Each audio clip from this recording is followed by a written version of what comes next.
It was Halloween, and the flight had suffered a huge delay for whatever reason, which led to most of the passengers being reseated on other flights, leaving only a handful of us.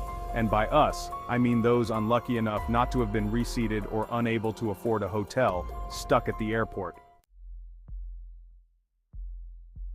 Despite the long wait, I actually preferred sharing the cabin with fewer passengers, which is something usually one could only accomplish in first class.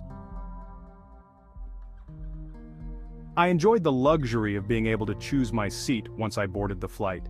While most of the passengers had decided to sit at the far back section of the plane, I chose a quiet corner seat in the front section, where there were just a few other passengers that appeared to know each other judging by how close they were seated together.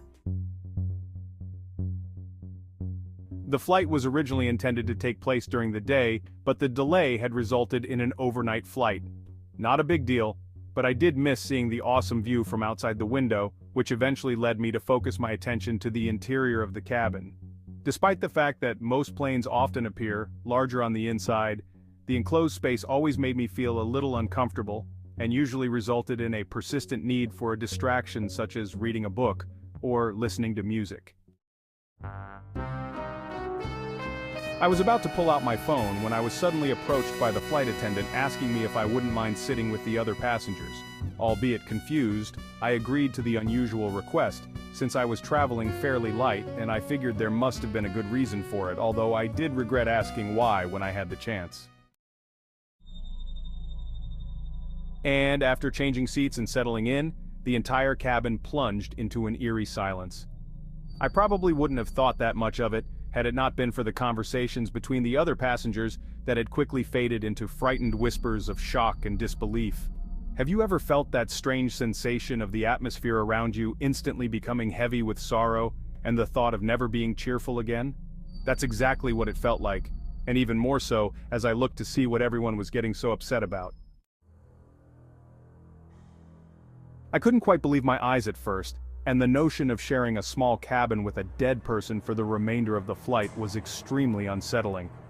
I knew that the flight staff were probably just following procedure, but I could still feel my stomach churning in the face of this morbid turn of events.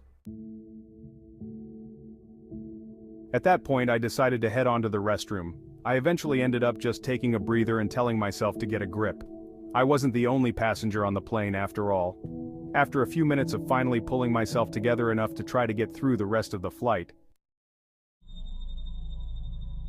a loud thud shook the door.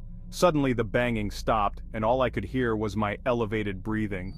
Strangely, I felt less safe alone locked inside the restroom than I did outside with the rest of the passengers, so I waited just a few minutes before cautiously opening the door.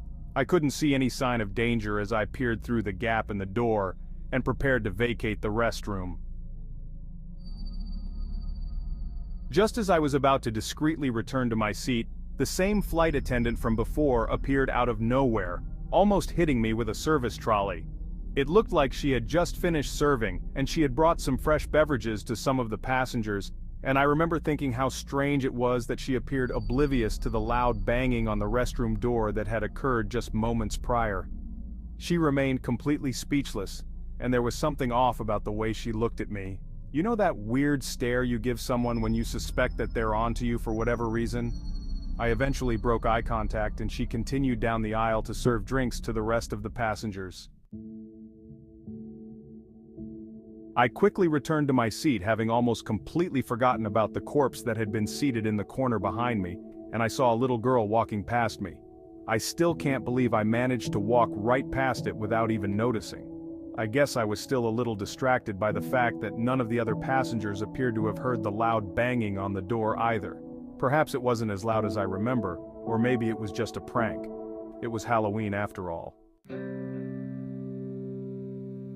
At least I had a spooky Halloween tale to share with my young nephews back at home, even if it meant not being able to share the entire truth of what really happened.